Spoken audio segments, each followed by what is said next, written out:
Bueno, Adelante. vamos a hablar un poquito de plastia inguinal laparoscópica tipo TEP, o sea, totalmente extraperitoneal. Pues esta va a ser una clase muy puntual porque pues la mayoría de los puntos sobre plastias inguinales ya los vimos en las clases previas. Entonces, pues nada, vamos a puntualizar ciertas cosas y más que todo ver ciertos aspectos sobre la técnica y sobre las ventajas o desventajas que puede tener sobre otro tipo de plastias. Bueno, se dice que es la técnica más cercana al tratamiento ideal porque permite la correcta exploración del espacio preperitoneal sin entrar a cavidad y nos permite la exposición de todo lo que es el orificio miopectíneo. Una de las desventajas es la dificultad técnica que puede tener sobre otras técnicas como abiertas o laparoscópicas, y esto hace que pueda haber un mayor margen de error y además de que el espacio puede ser muy estrecho, y al tener un espacio estrecho, esto puede ser limitante, y ante estas limitantes lo que se hizo fue crear la técnica extendida, la ETEP, para que lo que permite es el abordaje desde el espacio preperitoneal de toda la pared abdominal, y esto pues da ventaja sobre otras técnicas. Bueno,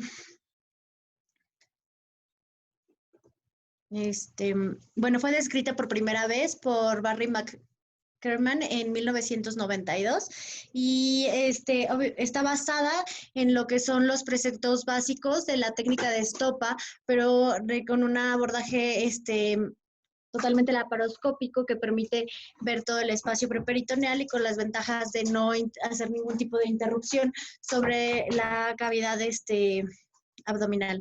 Y pues es una contribución obviamente a la reproducción de la técnica abierta, pero mejorada.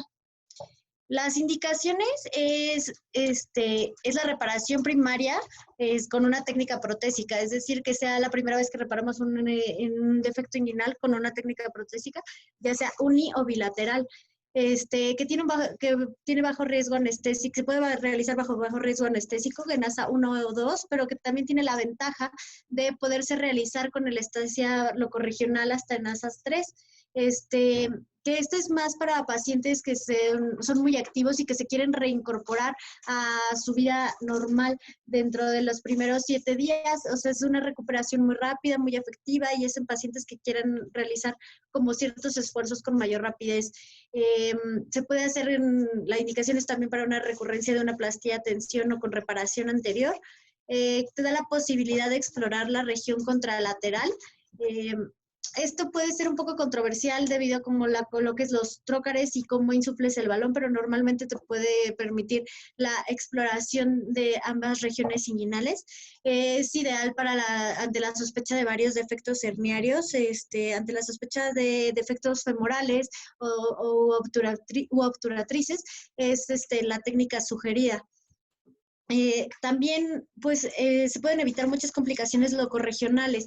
Se menciona mucho esto, sobre todo en cuanto a pacientes jóvenes, en cuanto a la disección del cordón, puede haber muchas lesiones y esta técnica permite hacer una disección menos traumática y permite tener menos complicaciones locorregionales a largo plazo, por así decirlo. Y es ideal para la reparación de hernia inguinal bilateral.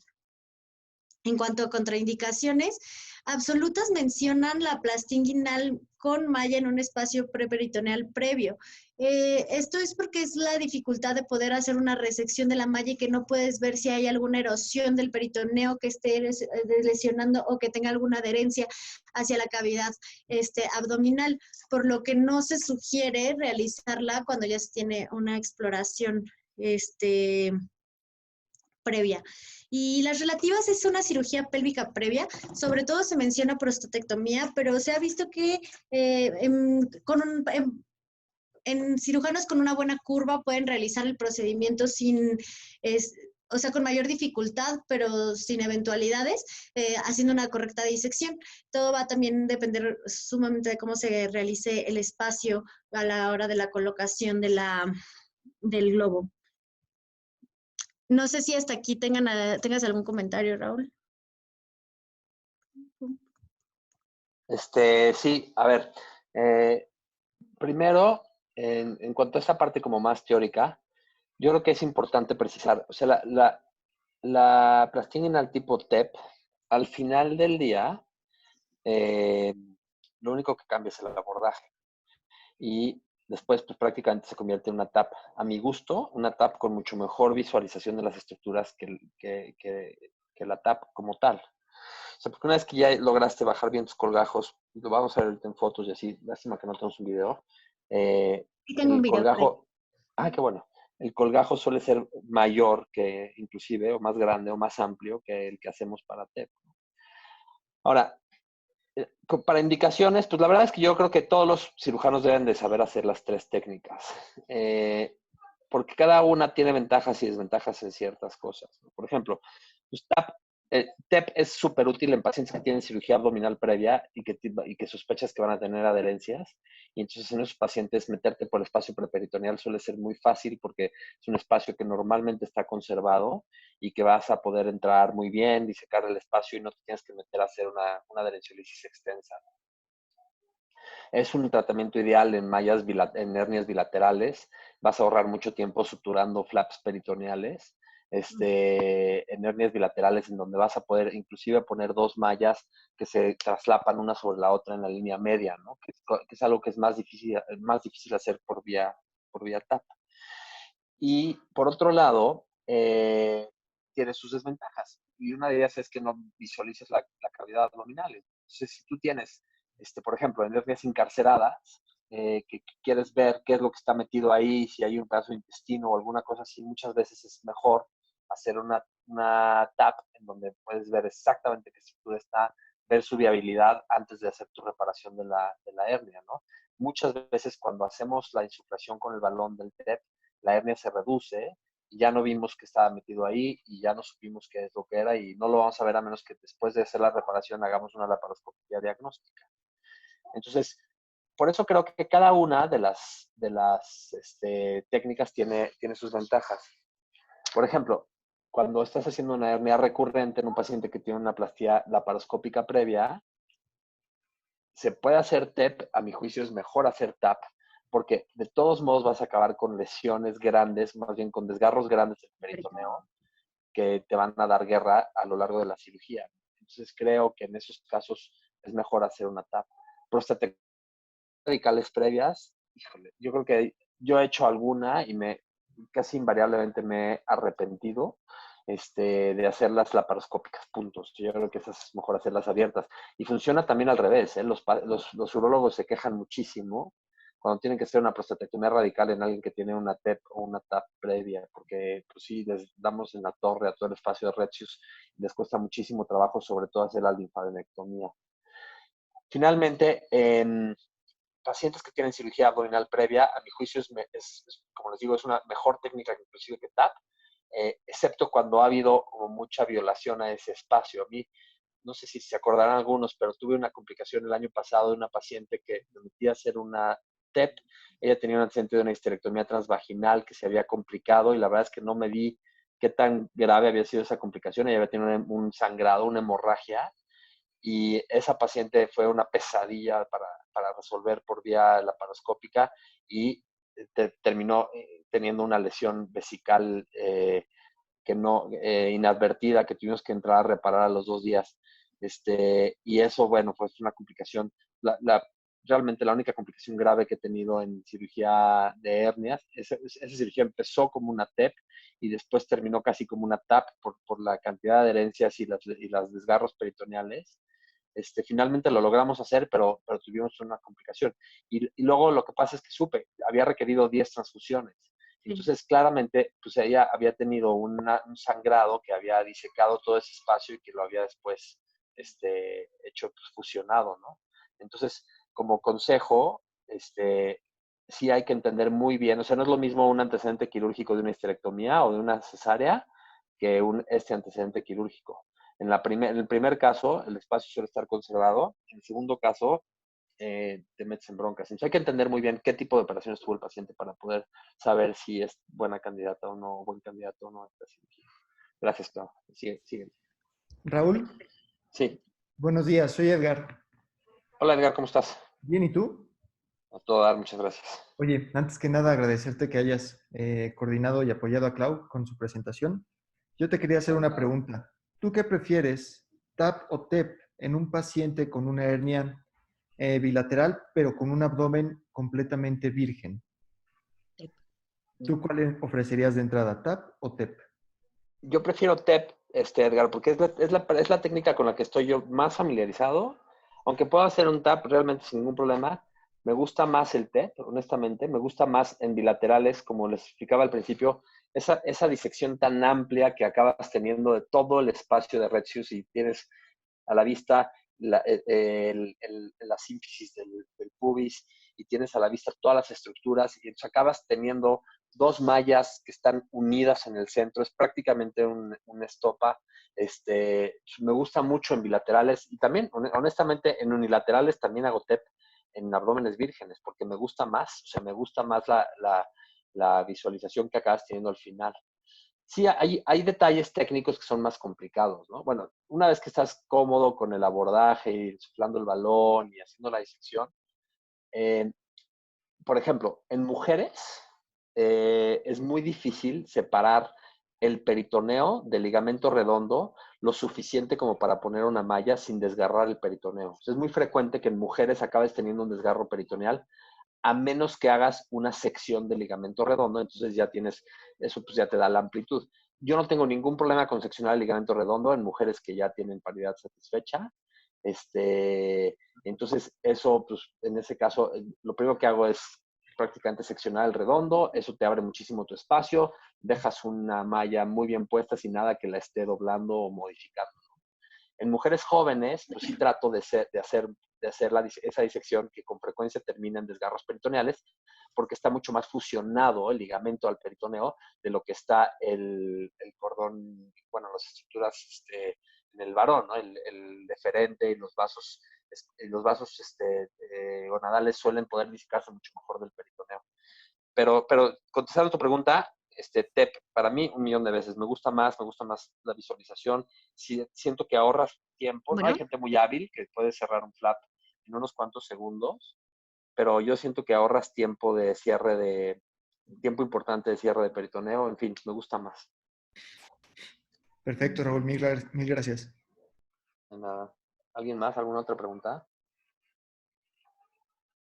bueno, voy a continuar un poquito hablando de las incidencias que pueden tener de recurrencia y complicaciones. En cuanto a complicaciones, se dice que la TEP tiene 7% de complicaciones en comparación a la cirugía abierta, que llega a ser hasta de 18%. Y mucho de esto lo relacionan con la curva de aprendizaje. La curva de aprendizaje de TEP es un poco compleja porque consta como de dos partes. La elevada exigencia de la técnica, ya que si se produce una perforación intestinal, disminuye la probabilidad o la posibilidad de finalizar exitosamente la plastía y tener que convertirlo en procedimiento tipo TAP. Y por otra parte, es que la mayoría de los cirujanos, o sea, no es en nuestro medio no es el caso, pero la mayoría de los cirujanos están más acostumbrados a un abordaje anterior, a la cirugía abierta, está más expuesto. En nuestro medio, pues se tiene en particular aquí en el ABC mayor exposición a la técnica TAP. Y al tener mayor experiencia en otro tipo de técnicas, esto hace que no se pueda realizar con éxito la plastía. Muchas veces, más bien, se dice que tienen que tener por lo menos una curva de aprendizaje de 50 reparaciones inguinales en tipo TEP, para que se disminuya el tiempo de quirúrgico, la tasa de conversión y la recidiva. Que la recurrencia se ha visto que está relacionada ampliamente con el tamaño de la malla, con una mala colocación o con el tamaño de la malla seleccionado para el paciente. Está como estandarizado que el tamaño de la malla tiene que ser de 10 sin embargo, hay pacientes que son mucho más grandes y que hay que optar por un tamaño mayor, pero esto es individualizando al paciente. Y esto puede llevar a los errores en colocación y que haya una mayor tasa de recurrencia. En los artículos que encontré, globalmente se habla de complicaciones entre el 9 al 17%. Sin embargo, en series personales y en manos expertas, las complicaciones llegan a ser del 2%. De las complicaciones que más se llegan a hablar es sobre todo de hematoma, esto consecuente de la disección por el globo o por la disección Roma que se llega a hacer en este tipo de plastías, es de lo que más se habla. Y como de las complicaciones más raras es la erosión del peritoneo e intestinal por la malla. Y la recurrencia en manos expertas va de 0.2 al 2% a 5 años, que pues es la recurrencia de las más bajas reportadas en plastías inguinales.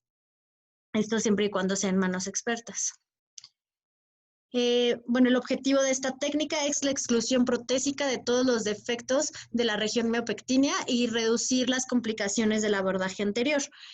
Como ventajas, pues tiene una mayor exposición anatómica, como mencionaba el doctor Alvarado, que te permite ver todas las síntesis del pubis, hasta el psoas, hasta la cresta ilíaca, el sesquio anterior superior, que hay menor dolor e incomodidad postoperatoria, porque generalmente este tipo de plastías no requiere la fijación de la malla, lo que va a ser menor dolor, menor tiempo de recuperación, fácil reparación en una recurrencia, hablando de recurrencias de plastías anteriores, que permite la reparación bilateral, que los resultados estéticos van a ser mejores, que no se tiene el acceso a la cavidad abdominal, lo que mencionaban también, que cuando hay muchas adherencias es un beneficio el no acceder a la cavidad abdominal, que se puede realizar con anestesia regional en comparación con otras técnicas laparoscópicas, y que tenemos la opción del ETEP para pacientes obesos o posbariátricos o con defectos muy grandes, que te permite el acceso a todo el espacio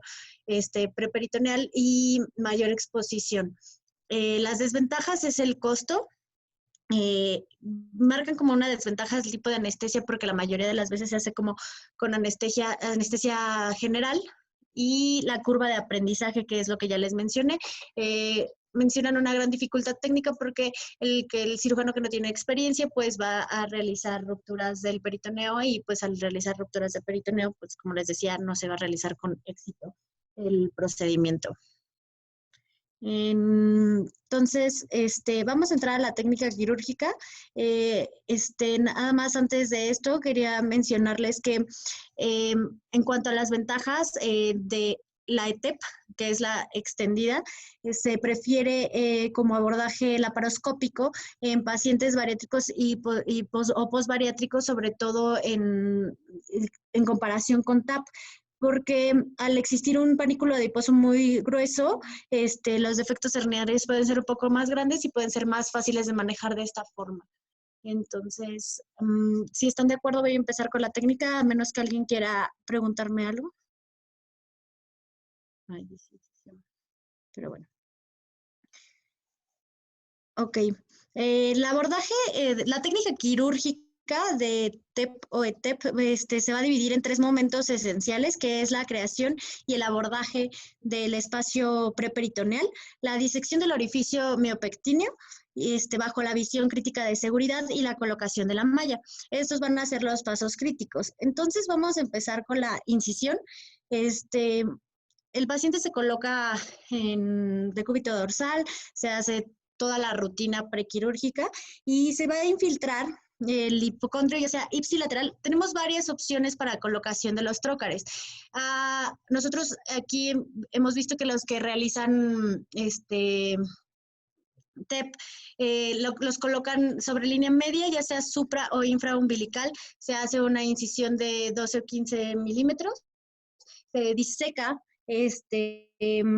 hasta la aponeurosis posterior y se introduce el globo. Pero hay diferentes formas de colocar, como podemos ver aquí en las imágenes. Se puede colocar, que esta es una de las ventajas del ETEP o del TEP, que te permiten colocar los trócares en distintas posiciones. Podemos colocar los ipsilaterales, para medio supraumbilical, colocar un trócar y los otros 2 colocarlos sobre línea media, o bien para medio supraumbilical y para medios contralaterales, al nivel de la cicatriz umbilical e infra, o bien hacer un abordaje umbilical, pero no tal cual sobre la cicatriz umbilical, sino hacer una incisión un poco por debajo y hacer la disección hasta la aponeurosis posterior y colocar los otros 2 paramedios. Generalmente se colocan un poco supraumbilicales. Una vez que se hace la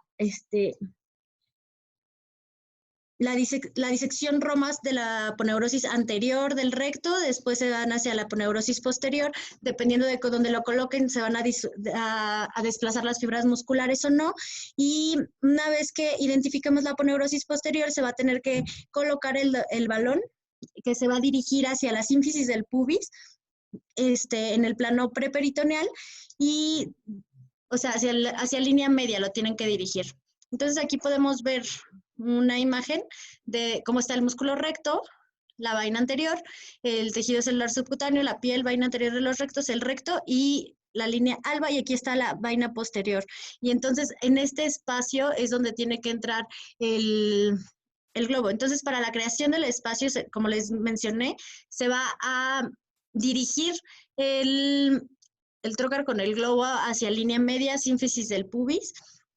Una vez que se encuentre en la sínfisis del pubis, hay que introducirla con mucho cuidado porque se puede realizar una ruptura del peritoneo con mucha facilidad, por lo que debe de realizarse una maniobra suave, sin resistencias ni maniobras forzadas.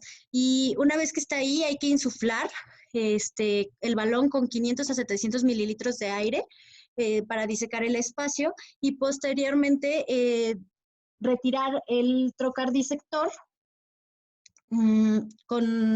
Se fija el trocar con una técnica de Jason, se retira el globo y se insufla entre 10 y 11 milímetros de CO2, y se procede a la colocación de los trocares de trabajo de acorde a la preferencia del cirujano. Estos los vamos a colocar dependiendo de cómo prefiere el cirujano y si se va a realizar una reparación uni o bilateral. Entonces, ¿alguna pregunta sobre la colocación del globo? Es muy importante que el globo se coloque con una técnica muy suave, para que no vaya a haber ruptura, o sea, no tiene que haber resistencia al estar pasando o disecando el globo en este espacio, porque es cuando se pueden realizar rupturas del espacio peritoneal, y tiene que ser una insuflación suave de los 500 a 700 mililitros hasta que tengan cierta resistencia y que puedan ver, además, o sea, esto es bajo visión directa, que puedas ver la disección del espacio preperitoneal, que puedas ver las estructuras, y en ese momento retiras el globo y empiezas a insuflar con CO2. Se recomienda que sea entre 10 a 12 milímetros de presión. Entonces, bueno. Clau, ¿puedo hacer un comentario? Sí, claro. Como les decía al principio, esta es la parte crucial, más importante. De aquí depende el éxito de la cirugía, ¿no?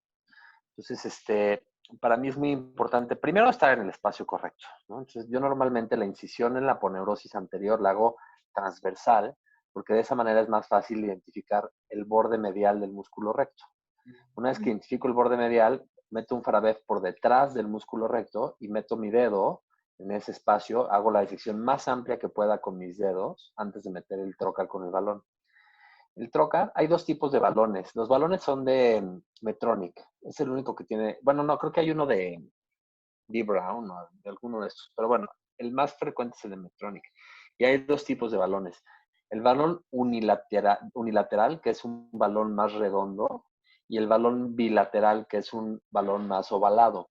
Es difícil, es raro que tengamos el unilateral, pero idealmente, pues para hernias unilaterales hay que usar el unilateral y las bilaterales el bilateral. ¿Por qué? Porque si no, disecas el otro espacio también, y tal vez pues, en un futuro quieras volver a entrar al otro espacio cuando tenga una hernia del otro lado, ¿no? Si vas a hacer una unilateral. En fin, el chiste es que, o sea, yo lo que hago es que introduzco el trocar con el balón y me dirijo hacia la sínfisis del pubis, o sea, directamente hacia abajo desde el ombligo. Una vez que mi trocar choca con la sínfisis del pubis, entonces lo dirijo un poquito posterior para que se deslice por detrás de la sínfisis del pubis, ¿ok? Ese es como mi tip para este momento de la cirugía, porque creo que es muy importante disecar ese espacio, y ya les voy a explicar por qué. Ya que pasé mi trocar y que sentí perfecto cómo se fue hacia atrás de la sínfisis del pubis, pues ahí es donde infló el balón, y lo infló siempre bajo visión directa. ¿En qué momento sé que tengo suficiente visualización y que tengo suficiente disección? En el momento en el que estoy insuflando el balón y puedo ver la sífilis del pubis blanca perlada a través del balón. ¿Ok? En ese momento ya sé que toda mi línea media desde el ombligo hasta el pubis está disecada. Eso, como yo pongo mis trócares en línea media y los pongo umbilicales los dos, o sea, los pongo en línea entre el ombligo y el pubis, o sea, en ese momento yo ya sé que ya tengo espacio suficiente para meter mis trócares y que ya puedo empezar a hacer mi disección unilateral o bilateral. Siempre hago el mismo abordaje para uni o bilateral. ¿Por qué? Porque es muy cómodo para mí. Siempre los trócares van al mismo lugar. Si es bilateral, nada más voy a voltear para un lado. Si es unilateral, solo voy a voltear para un lado. Si es bilateral, voy a voltear para los dos lados. Pero la clave para mí es, en esa disección, cuando ves el color característico de la sínfisis del pubis o del tubérculo del pubis. Gracias. Entonces, ¿Claro? ¿sí? ¿Me escuchan? Bueno, ¿sí? Sí, adelante. Ok. Entonces, una vez que se tiene creado el espacio, vamos a hacer la disección, que viene con la identificación de las estructuras. Entonces, como dijo el doctor, vamos a ver la sínfisis del pubis y luego lo siguiente que vamos a identificar es el ligamento de Cooper. Entonces, está la sínfisis del pubis y el ligamento de Cooper y entonces, es el primer elemento que vamos a reconocer y nos servirá como referencia inicial para poder empezar a hacer la disección de forma lateroexterna hacia la espina ilíaca anterior superior y el músculo del psoas. Esto dejando los vasos epigástricos arriba y los elementos del cordón rechazados como posterior hacia el peritoneo. Entonces, lo importante es que una vez que está completada la creación del espacio preperitoneal, se debe de realizar la disección completa del orificio miopectíneo. Esto es quitando todo como el cojinete graso que puede tener el defecto herniario y disecar el triángulo de Hasselbalch.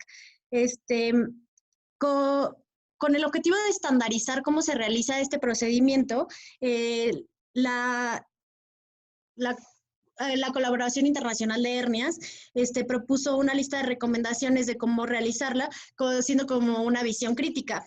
Entonces, ellos dicen que una vez que puedes visualizar la anatomía inguinal a través del balón, tienes que disecar el tubérculo del pubis y el Cooper, procurando una adecuada exposición del triángulo inguinal y descartar los posibles defectos directos. Una vez que se descartan los posibles defectos directos, hay que disecar el retius hacia 2 centímetros por abajo del Cooper. Y una vez que se diseca 2 centímetros por abajo del Cooper, hay que disecar el espacio entre el Cooper y la vena femoral, la vena femoral para poder descartar que hayan defectos en el orificio femoral. Una vez que se diseca esto, se disecan todos los elementos del cordón para poder descartar los defectos indirectos, reducir los lipomas del cordón para no tener nada que pueda obstruir ahí. Y una vez que se disecan los elementos del cordón, hay que disecar el bogros hacia las espinas anteroilíacas superiores y dar espacio para lo que sería el borde inferior de la malla. Una vez que tenemos todo este espacio limpio, ya está, es que es todo pues el orificio miopectíneo, podemos entonces considerar ya que se redujeron los espacios herniarios y todo, vamos ahora sí considerar la colocación de la malla. Es muy importante que la reducción del defecto herniario siempre se realice con pinzas atraumáticas, porque esto es el fin de minimizar el riesgo de realizar una tracción de alguna de las estructuras del cordón o alguna estructura vascular, y con esto vamos a intentar que no se perfore también el peritoneo a la hora de estar haciendo la tracción. Es muy importante que se preserve el peritoneo y que no hagamos ninguna lesión ni vascular ni a los elementos del cordón, por eso se sugiere que se realice de esta manera. Entonces, una vez que ya tenemos todo el orificio miopectíneo libre y sin, o sea, reducidos los posibles defectos, vamos a colocar una prótesis.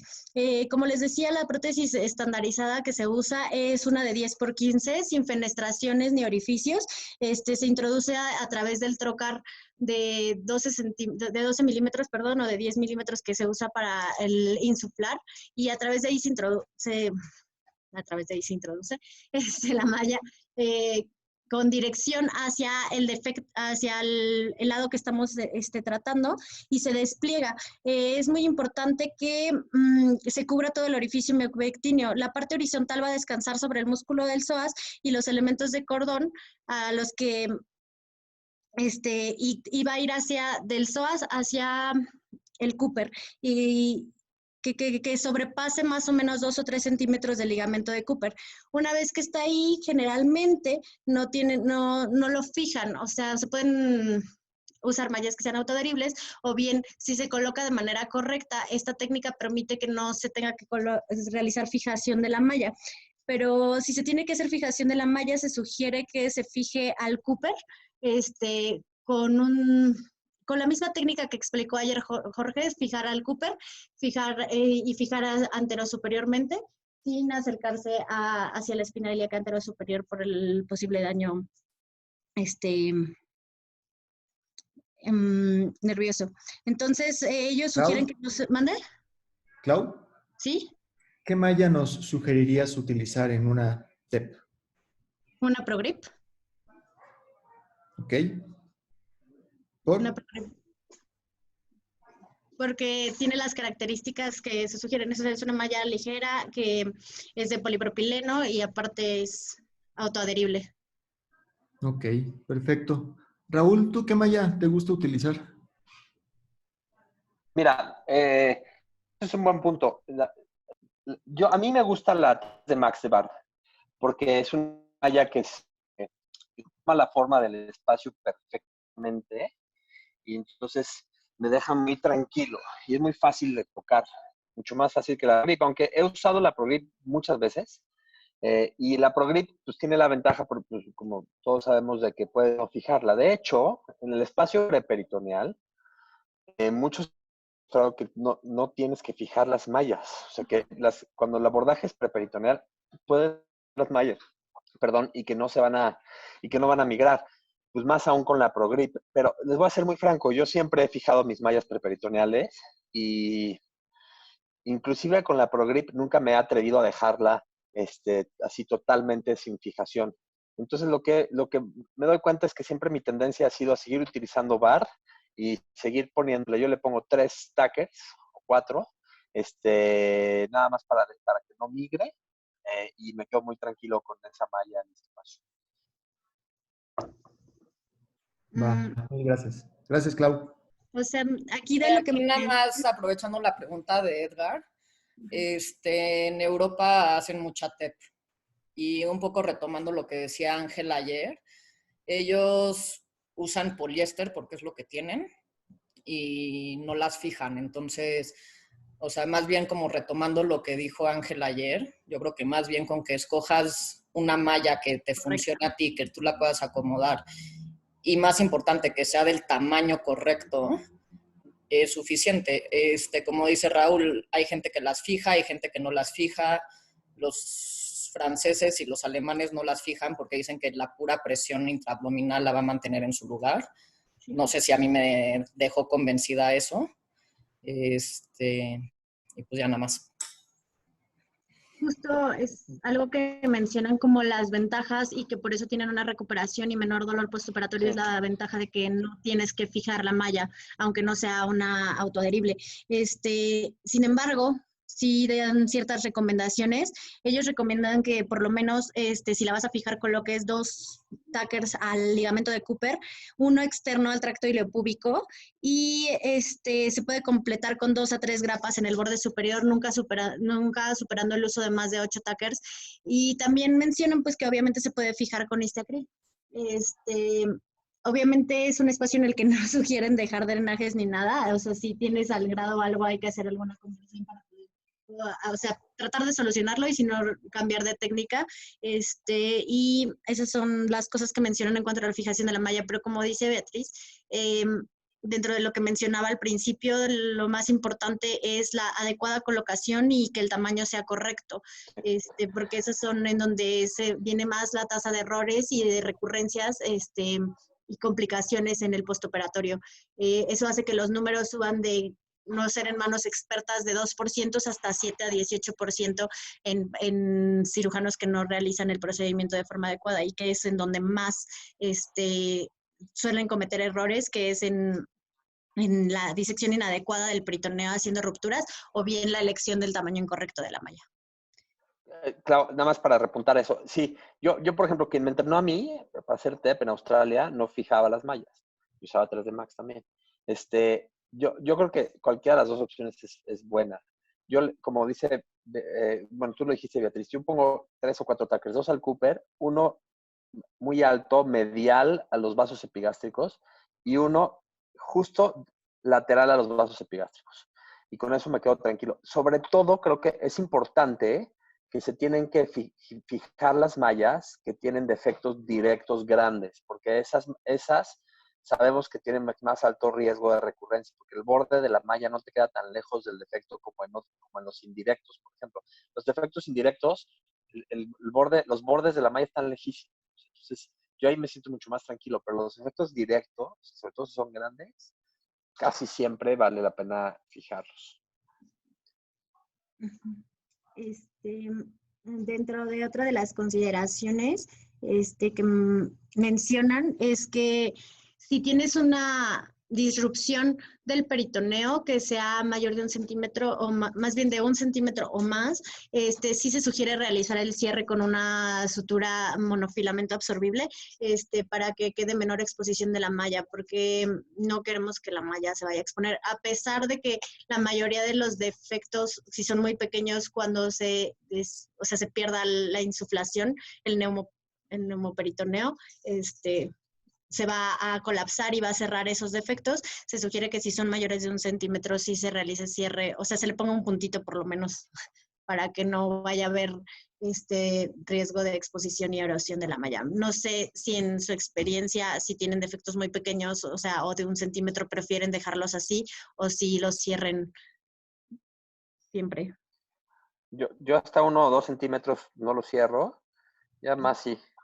Sobre todo si están en directa contacto con la malla los defectos. A veces cerrarlos te puede ayudar también a que ya no tengas tanto neumoperitoneo en la cavidad abdominal. Y hay una técnica que es cerrar o sea, si tienes un defecto grande y mucho neumo y no puedes ver, puedes cerrar el defecto y poner una aguja de Veres a la cavidad para evacuar la cavidad y tener más espacio. Yo nunca lo he tenido que hacer. Realmente he tenido defectos muy grandes y sí, normalmente sí se puede seguir trabajando, a pesar de que tengas un defecto grande. Pero sí es grande, yo sí recomiendo cerrarlo con sutura. Ok. Pues una vez fijada la malla, se sugiere nada más retirar los trócares bajo visión directa y posteriormente retirar el trócar de 10 milímetros y pues nada más desinsuflar y el cierre de la saponeurosis con las técnicas que ya conocemos, y se da por terminado el procedimiento. No sé si tengan alguna duda sobre TEP. La verdad es que iba a poner más cosas, pero durante las 3 últimas clases estuvo hablando muchísimo, que traté de ser lo más puntual. No sé si tengan alguna duda o alguna pregunta. Y si no, el video dura 17 minutos, pero si no, se los puedo dejar anexos y ponerlo, o lo pongo, como prefieran. ¿Alguna vez has hecho tu espacio sin balón?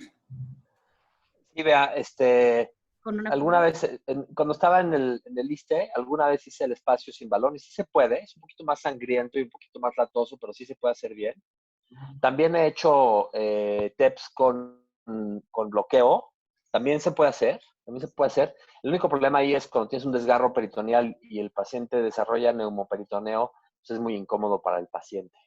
Pero de hecho también ahí en el ISSSTE llegué a hacer TEPS con bloqueo y sin balón disector y se puede, es un poquito más latoso, pero se puede hacer bien.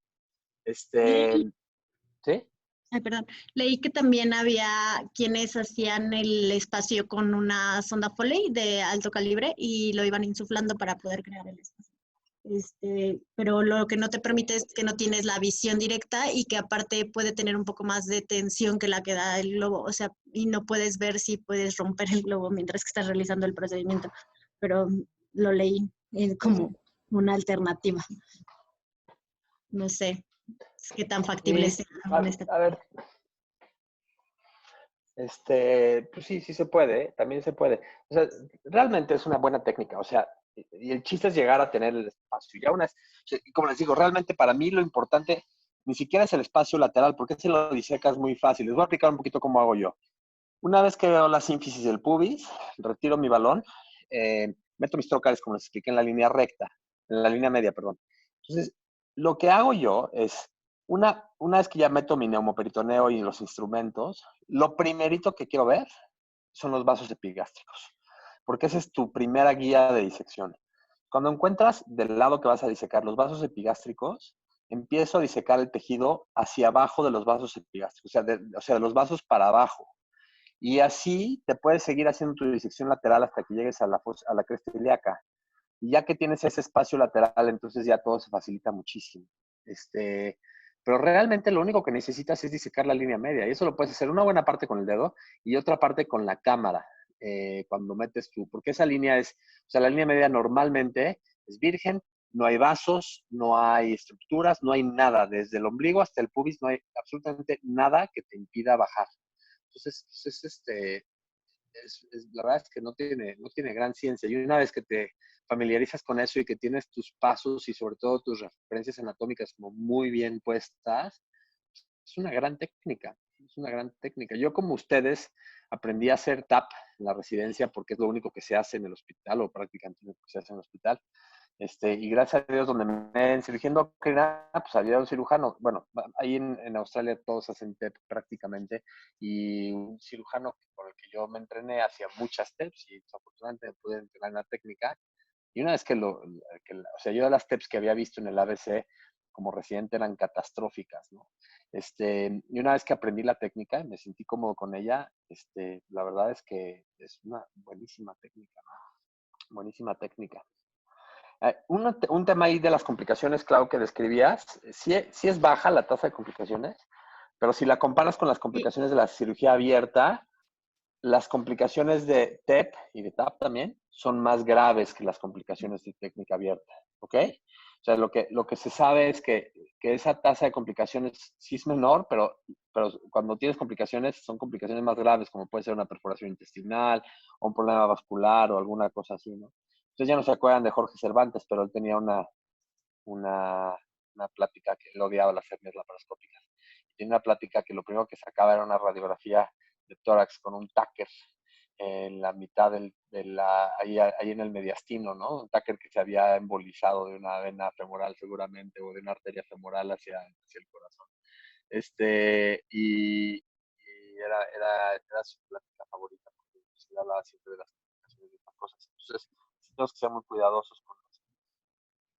sí, justo pues lo que más mencionan en los diversos artículos es como la curva de aprendizaje que a veces no identifican bien y que o sea, no se disecan adecuadamente. O sea, como mencionaste, el punto clave en realidad es la creación del espacio preperitoneal. Si tú creas adecuadamente el espacio preperitoneal, en realidad el resto de la técnica es relativamente fácil. O sea, digo, no voy a subestimar nada, ¿verdad? Yo qué.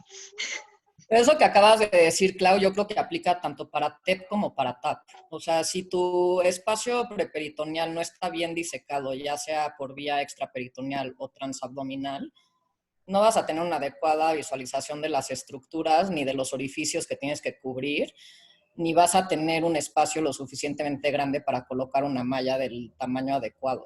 O sea, eso sí, grábenselo, sea la técnica que escojan. O sea, sí tienen que hacer un buen espacio. Eso sí. Ujú. Pues no sé si tengan alguna duda o alguna pregunta. Claro, ¿quieres poner el video? Y si quieren yo Pues aquí me quedo bueno, tú y yo de narradores. Digo, dentro de lo que se pueda.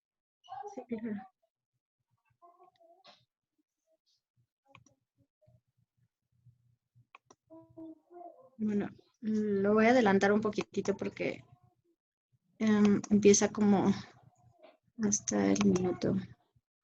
Entonces, si vemos, el abordaje que ellos realizan no es, está aquí la cicatriz umbilical. ¿Se ve mi manita? No, solo se Yo, la presentación.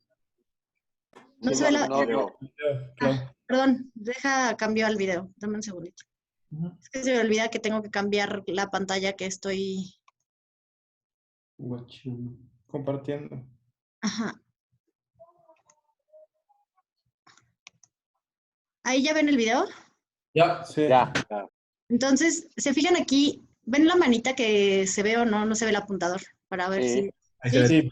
Bueno, aquí está la cicatriz umbilical y ellos entran un poquito, como decía Raúl, como sobre línea media, pero transversal y hacia el lado lateral y empiezan a disecar así la piel y el tejido celular subcutáneo, la aponeurosis anterior que se ve ahí un poquito clara y empiezan a como con los farabeos a lateralizar el recto para poder entrar a ese, hasta ver la aponeurosis posterior y tener ese espacio donde queremos meter el trocar con el lobo. Entonces vemos cómo disecan.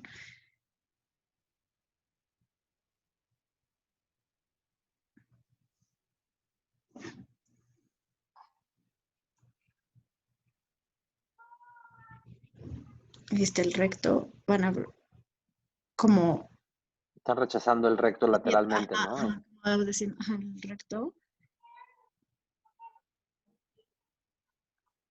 Como mencionaba el doctor Alvarado, meter el dedito para poder disecar ese espacio y poder meter el trocar justo. Sí, yo siempre lubrico el balón muy bien para que se deslice bien por el espacio.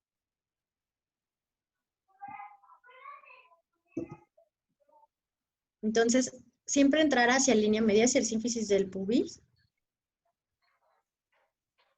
Aquí está. Ajá.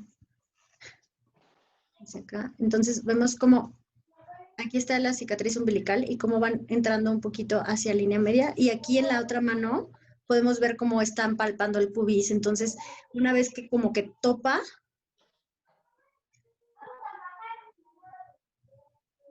podemos empezar a insuflar. Generalmente esta parte la hacen con la cámara adentro, ¿no? Para poder... Ajá. Sí. Ahí va. Sí, con visión directa. Directa de la insuflación. Entonces, introducen la cámara. Raúl, una pregunta. En pacientes obesos, ¿tú tienes algún tip o es prácticamente la misma técnica? Misma técnica, Edgar, y yo misma. La verdad es que es igualito. Yo honestamente no hago ETEP. Nunca me he entrenado en ETEP, ni he visto a nadie o sea, no me he ido a visitar a alguien que lo haga. No sé por qué. O sea, la clave es que tengas buen espacio entre la cicatriz umbilical y la sínfisis del pubis. Y normalmente en los besos hay muy buen espacio. O sea, hay muy amplio espacio. No le veo ninguna bronca, ¿no? Y sí, la misma técnica, batallas un poco más con la grasa, pero al final del día es la misma técnica. Miren, ahí se ven perfecto los vasos epigástricos. Y ahí está, ese es lo que yo busco ver. Ese color aperlado de la sínfisis del pubis, ahí está, ¿lo ven? Sí. Ahí está. Una vez que ves eso, ya sabes que tu línea media está abierta y que ya puedes empezar una disección para un lado o para el otro sin problemas. Y los epigástricos muchas veces también los vemos durante ese proceso, ahí se ven perfectamente los Y epigástricos. si entraste en el plano del correcto, lado los derecho. gástricos se quedan arriba, ¿no? Esa es la idea. Sí, a veces, aunque estés en ese plano, te los rechaza para abajo el balón y es muy mala suerte, porque cuando eso pasa, sí te estorban mucho para la disección. O sea, frecuentemente, a mí cuando me pasa eso, con frecuencia acabo ligándolos, diseccionándolos, porque sí son muy estorbosos cuando se disecan hacia abajo de la pared. Y pero el plano ideal sí es que se rechacen como hacia arriba, ¿no? Totalmente, totalmente.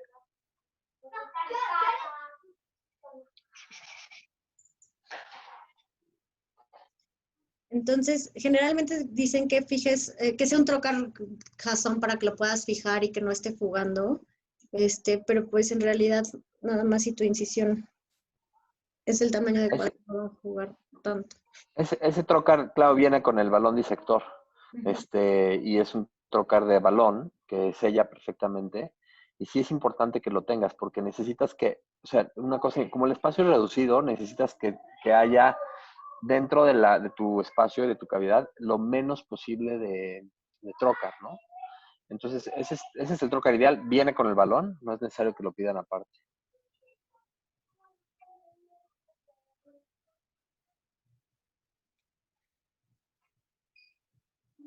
Entonces, aquí ya vemos la creación del espacio. Lo que les mencionaba es que el neumo aquí se sugiere que sea entre 10 y 12.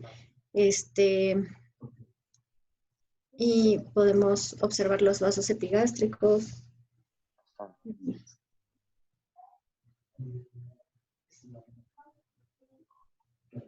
Entonces, para la colocación, no recuerdo, pero creo que, doctor Alvarado, usted los coloca sobre línea media infraumbilical, ¿no? Correcto. Yo lo que hago es, primero coloco el trocar que va a quedar inferior y lo hago 2 o 3 dedos por encima de la sínfisis del pubis. ¿Okay? Es más o menos Es lo mismo que importante, hicieron. ajá, es importante que tengas ese espacio porque si no, tu malla te queda a la altura del trocar y entonces no la puedes fijar ahí. ¿Ok? Entonces, yo le echo 2 o 3 dedos arriba de la sínfisis del pubis al trocar inferior. Y después, el tercer trocar, que es el del medio, lo pongo equidistante entre el umbilical y el trocar inferior, en la línea media también.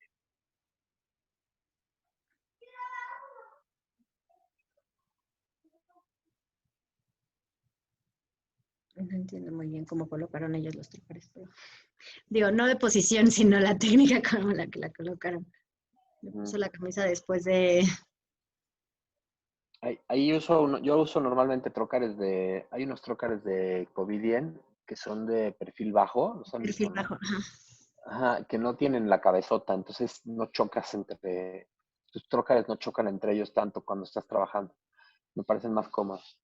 Es la clave, ¿ven? ¿Ven los epigástricos? O sea, eso es lo primero que quiero ver. Lo que hago es que con un trocar rechazo para arriba los epigástricos, perdón, con un instrumento, y con el otro instrumento rechazo para abajo las estructuras de la región.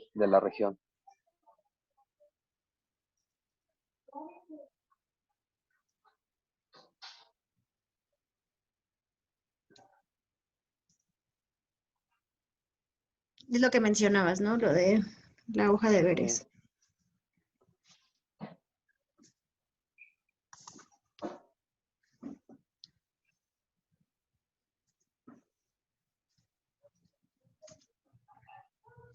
Ahí pueden ver el peritoneo ahí adherido a la pared.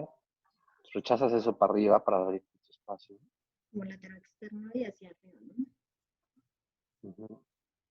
Pero, o sea, tu primera referencia anatómica importante es, además de la sínfisis del pubis, los vasos epigástricos. Sin duda alguna, ese es donde tiene que empezar la cirugía.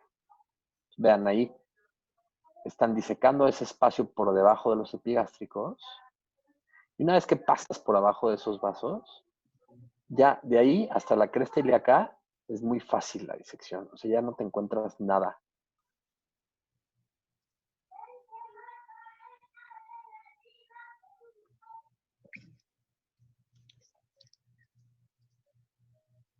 Ahí se abrió ya el espacio. ¿Lo ven? ¿Ven atrás la pared muscular? Sí. No sé bien qué es lo que están cauterizando ahí. Alguna ramita de los epis o algo. De hecho, ahí se ve el saco ya, ¿no? Del lado, abajo del trocar izquierdo. Digo, del instrumento izquierdo.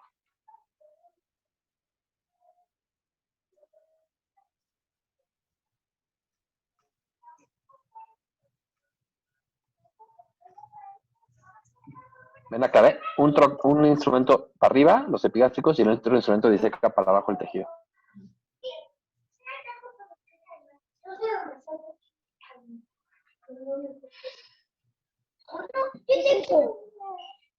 ¿Qué me están quitando? Esto es una clase, es una operación.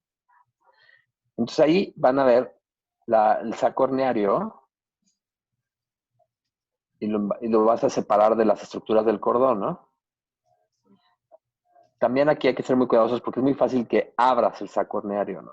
Que también pues, da el tema de que pues, ahora ya tienes un neumoperitoneo que te estorba un poco, pero lo que hago yo también, de hecho esa técnica la hago exactamente igual, voy como peinando las estructuras hacia abajo del saco, o sea, como, como disecando las estructuras del saco para abajo. Normalmente lo primero que te topas son los vasos gonadales, y después ya te topas con al final te topas con el deferente, ¿no?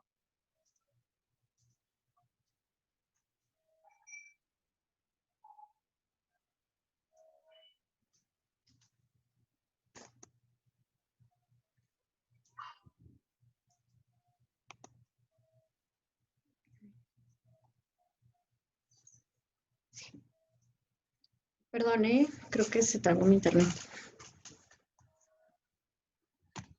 ¿De dónde es el video, Clau? De Clinical Key.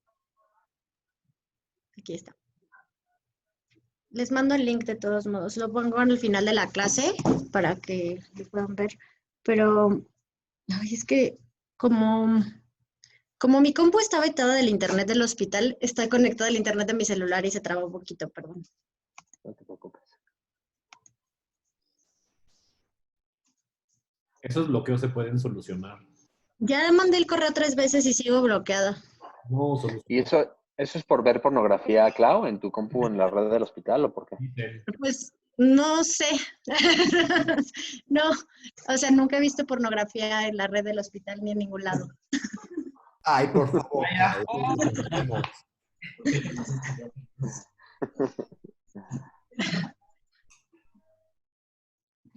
Te recuerdo varias guardias de castigo en tu R1, por cierto. Pues sí, pero nunca vi porno.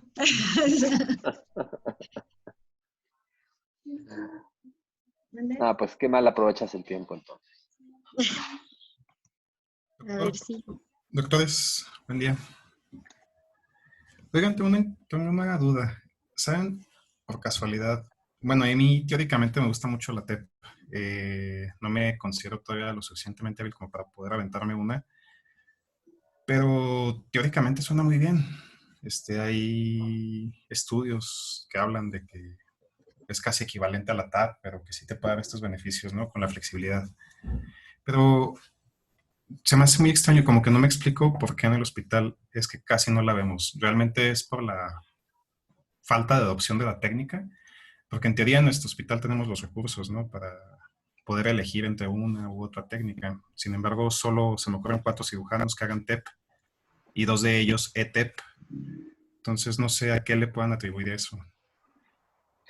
Yo creo que es nada más curva de aprendizaje, Mauricio, pues, lo que tiendes a hacer es lo que te sientes más cómodo haciendo, ¿no? Como cirujano. O sea, como que te empieza a dar un poco de hueva mental, adoptar nuevas técnicas cuando ya estás muy cómodo con una. Y porque realmente no es más cara, no es más cara. O sea, de hecho puede ser hasta más económica si consideras las ventajas de que no tienes que fijar mallas y esas cosas. Y tampoco toma más tiempo, de hecho es más rápida. La gente que ya tiene su curva es más rápida porque no tienes que suturar un defecto peritoneal al final. Entonces, pues sí, ¿qué te puedo decir? O sea, yo soy un promotor de la técnica y yo creo que es una técnica superior. Pero entiendo, porque yo estuve en esta situación cuando terminé la residencia, que es una técnica que sí tiene un poquito de mayor curva que la TAP, ¿no? Entonces, pues la gente a lo mejor no, ya está cómodo con la TAP, que es una muy buena técnica y no tiene interés en salir de su zona de confort. Yo creo que es más eso que otra cosa. No sé por qué no Yo se creo, reproduce. Mau, yo creo que también tiene que ver con la exposición que tienes durante tu entrenamiento, ¿no? O sea, pues los que hacen TEP en el hospital, sin mal no recuerdo, son Estefanía, el señor de los bigotes, el doctor Alvarado, y no me acuerdo quién más, Adriana, ¿no? y Adriana, ¿no? Y puso, o sea, Adriana y Estefanía obviamente son gente Oliver que se Núñez. dedica a hernias y obviamente buscaron la exposición a esa técnica. Raúl, pues, estuvo en Australia y ahí su maestro de allá hacía TEP y pues tuvo la exposición a esa técnica. Y pues gente que ha salido tiene exposición a esa técnica. Si nunca tuviste la exposición y ya te sientes muy cómodo y te sale bien una TAP, poco probable que te pongas a experimentar a ver si vas a lograr que te salga igual de bien alguna otra cosa. Yo sí vi que las hacían mucho más rápido. Eso de que el flap que logras y el espacio que logras es más chiquito, no es cierto. Si lo haces muy conscientemente, tanto haciendo una TEP normal con los trócares infraumbilicales como los pone Raúl, como haciendo una ETEP, también logras un espacio lo suficientemente grande para poner una malla del tamaño adecuado. Entonces, pues yo creo que es entre exposición, entre entrenamiento y comodidad a la hora de hacer el procedimiento. Sí, por ejemplo, de TEP yo he visto creo que solo dos, pero el espacio sí es muy, muy amplio. Y sí me imagino que tiene que ver como con la falta de exposición. De hecho, en las sesiones de viernes ha pasado en un par de ocasiones que ponen un video de una TEP y alguno de nuestros maestros se inquieta por no ver dónde está el pliegue inferior de peritoneo, pero no lo sé, como que teóricamente pareciera ser superior la TEP sobre la TAP. O sea, más extraño que no haya más gente que la adopte. Sí, estoy de acuerdo contigo, Mauricio, pero bueno, pues se lo achaco a eso. Y hay gente, también pues, que hay gente que no lo sabe hacer, que lo intenta hacer y que no, si no lo haces bien, no es una técnica bonita. O sea, es una técnica que puede parecer muy, muy cruda, de mucha disección roma, de si sangra, o sea, se puede ver, o sea, como que si tú lo ves de alguien que no lo sabe hacer bien, pues dirías, no, no, esa técnica no es buena técnica. Creo que ya se Ahí se ve, reproduce. sí, ahí se ve perfecto el deferente, ahí ya se ve que ya disecaron el saco. O sea, una de las claves para mí es que trato de llevar la reflexión peritoneal lo más distal que pueda del conducto deferente para que haya mucho espacio ahí, para que ese flap no se meta por atrás de la malla. Quien quiera que haya hecho este video, la verdad es que es una técnica muy parecida a la que yo hago. No suelo meter gasas, pero bueno, por lo demás sí se parece mucho. Es la malla, ¿no? Así es la malla, perdón. Esa la malla la ponen dirigida hacia el Cooper, igual que, o sea, introducirla así y ya nada más desplegarla. Exacto. Que pues eso de ya nada más desplegarla pues suena fácil, pero Una vez que aprendes, sí, al principio es la parte más difícil de la cirugía, cuando estás aprendiendo la técnica. Ya que pues, le sabes, ya. ya nada más desplegarla, pero No entiendo bien qué está haciendo, por qué está metiéndose por abajo de...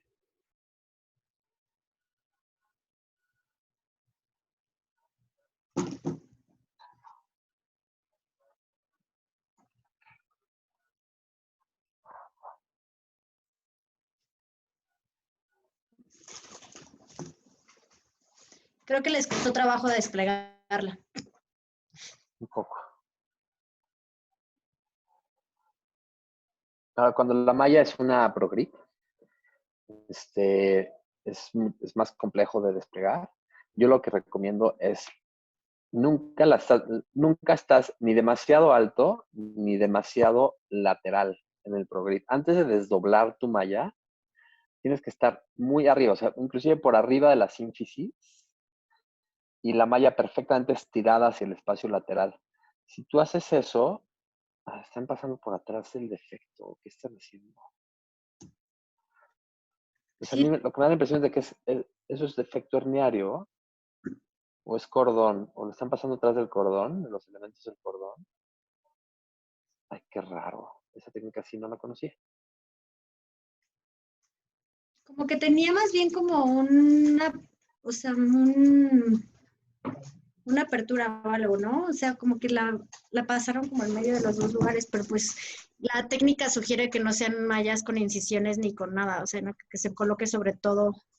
Exacto, exacto. Esta malla debe estar apantalonada y pasaron sí, exacto. Es una malla como apantalonada y pasaron parte de la malla por detrás de los elementos del cordón y otra parte por adelante. Eso no se sugiere. No se sugiere justamente. violas la integridad de la malla. Hay reportes de azospermia posterior a TEPs bilaterales. Se cree que realmente eso se debe a lesión muscular, más que a problema de la malla, porque son muy pocos casos, es extremadamente raro que suceda.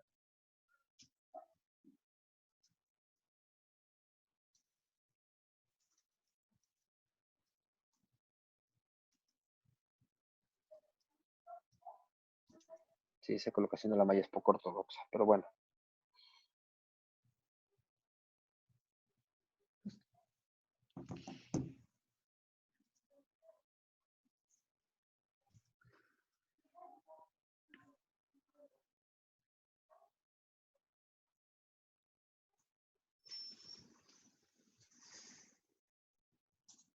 Están como desinsuflando ya, ¿no? Para que Sí, me parece la que sí. fijaron por desinsuflan y ya.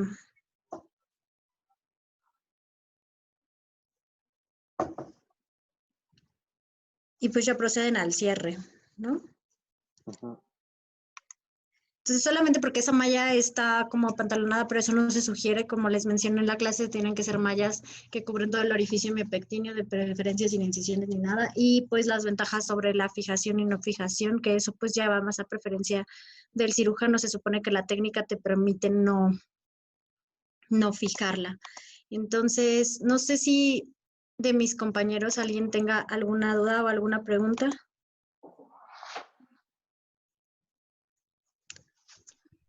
O algo que quieran agregar los doctores. Claro, muy bien. Nada más para hacer promoción. Esas ilustraciones en blanco y negro que pusiste, que te mandé, Estas son son parte del capítulo que escribimos del libro de TEP del ABC y son hechas por un exresidente de cirugía que algunos de ustedes conocen, que es Nacho Álvarez, que es un gran ilustrador quirúrgico. A mí me gustan mucho, me parece que son muy explicativas y están quedando muy bonitas. este y este, ¿no? Esa es excelente, o sea, porque esa realmente expresa todo lo que estás viendo en esa zona, todas las estructuras que tienen importancia. Y también me gusta mucho la del acceso, la que se ve la vaina del recto y el recto rechazado. Ok. Pues no sé si tengan alguna duda o otra pregunta. ¿Alguien más? ¿No? Gracias, Clau. No, pues Muchísimas gracias. gracias, Clau. Muy buena clase, muy buena presentación. Gracias, Clau. Como siempre, Raúl, Bea,